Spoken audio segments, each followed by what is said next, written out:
अनदेखी हो रही है? देखिए, वर्तमान परिवेश में किस जाति, किस समुदाय की अनदेखी कौन समाज कर रहा है, कौन नेता कर रहा है,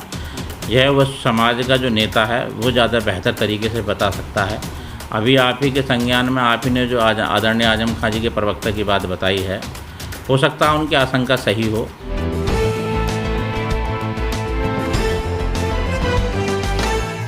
ये जी एक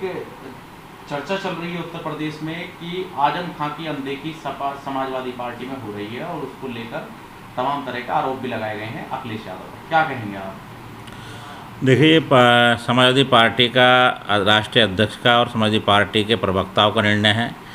कि वो आदरणीय आजम खां जी की उपेक्षा कर रहे हैं या उनका साथ दे रहे हैं। जैसा कि पीछे पूर्वगत मीडिया द्वारा बयानों में भी आया है और टीवी से पता भी चला, टीवी के माध्यम से, पत्रकारों के माध्यम से, और उनके लड़के जो हैं वो आजम उन्होंने स्पष्ट रूप से कहा भी है कि आदरणीय अखिलेश जी उनके आराध्य हैं, बड़े भाई की तरह हैं और हमेशा साथ दे रहे हैं। तो मैं समझता हूँ कि ये सब जो है आशंकाएँ हैं। लगता है कि आजम खान जी और आदरणीय अखिलेश जी और समाजवादी पार्टी सब एक ही हैं। लेकिन अभी 2 दिन पहले उनसे मिलने एक डेलीगेशन गया था समाजवादी पार्टी का। आजम खान ने उनसे बिल्कुल मिलने के लिए मना कर दिया है और ऐसे में अखिलेश यादव के चाचा शिवपाल यादव से उनकी मुलाकात हो जाती है। क्या इसके समीकरण निकल कर आएंगे? देखिए, यदि समाजवादी पार्टी का डेलीगेशन गया है तो उसे राजनीतिक रूप से आजम खान जी से ज़रूर देख रहे होंगे। आजम खान जी जो है बड़े सुलझे हुए राजनीतिक व्यक्ति हैं और क्योंकि वह इस समय न्यायिक लड़ाई लड़ रहे हैं, तो मैं समझता हूं कि वो कोई भी राजनीतिक हवाबाजी या राजनीतिक बात को तूल नहीं देना चाहते। शायद इसलिए उन्होंने जो है मिलने से मना कर दिया होगा।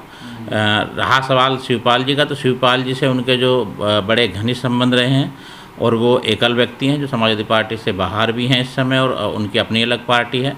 तो उनका व्यक्तिगत निर्णय है, यदि वो किससे मिलते हैं किससे नहीं मिलते हैं, तो वो उनके निर्णय के अनुसार ही जो है रहा होगा। लेकिन नाराजगी तो कई जगह देखी गई है और साफ कह चुके हैं जो मीडिया प्रभारी हैं आजम खां के, उन्होंने भी साफ कह दिया है कि अखिलेश ने जिस तरह से अनदेखी की गई है उसका परिणाम भी वो जल्द भुगतेंगे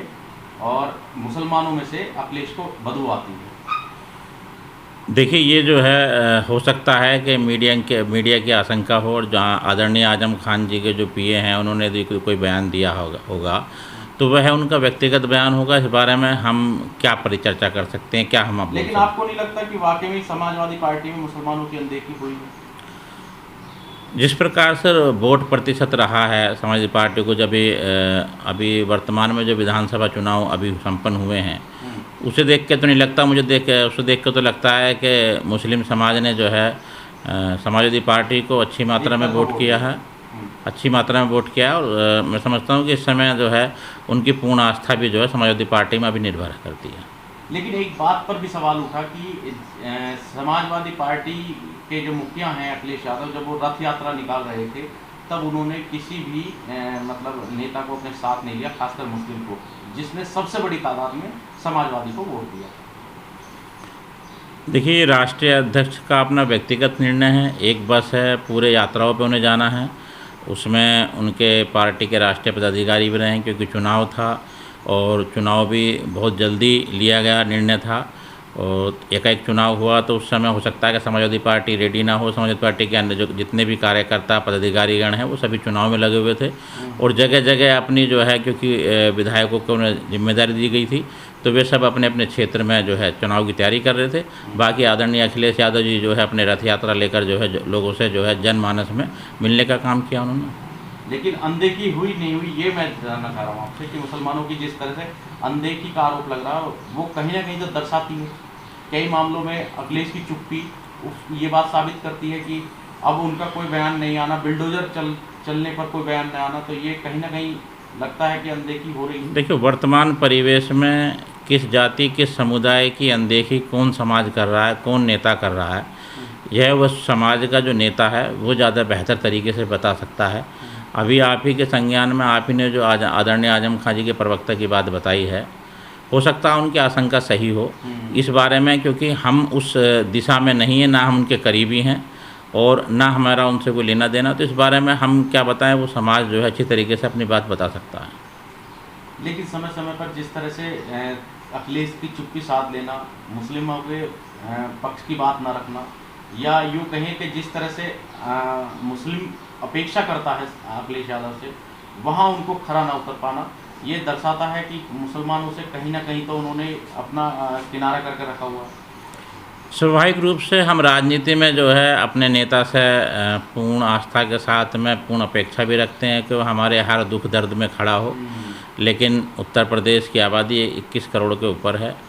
और 15 करोड़ मतदाता हैं। उसके बावजूद यदि आदरणीय अखिलेश जी एकल पार्टी होकर और एक क्षेत्रीय पार्टी होकर इतने लोगों को समय दे पाते हैं, इतने लोगों की भावनाओं को समझ पाते हैं, मिल पाते हैं, तो मैं समझूंगा कि अपने आप में एक कोशिश है उनकी जो सामाजिक रूप से की जा रही है। मतलब एक प्रकार से जो है कहा जा सकता है कि आदरणीय अखिलेश जी अकेले खड़े जो है अपना मोर्चा संभाले खड़े हैं और लड़ भी रहे हैं, यदा कदा रोड पर भी दिखाई देते हैं, लड़ाई भी लड़ते हैं। लेकिन एक और बात चल रही है कि आजम खां AIM में जा सकते हैं, AIM में जा सकते हैं और ओवैसी से उनकी मुलाकात हुई। देखिए, आदरणीय आजम खां जी के बारे में समाजवादी पार्टी में वो कितने वर्षों से राजनीति कर रहे हैं। आदरणीय मुलायम सिंह जी के साथ भी रहे, आदरणीय JP जी के साथ भी उन्होंने आंदोलन में हिस्सा पार्ट किया है और आदरणीय अखिलेश जी के साथ भी किया है। आदरणीय आजम खां जी के बारे में, उनकी राजनीति के बारे में केवल आजम खान जी ही बता सकते हैं, क्योंकि आजम खान जी बहुत सुलझे हुए और सामाजिक लीडर हैं और अपने राजनीतिक फन में वो माहिर हैं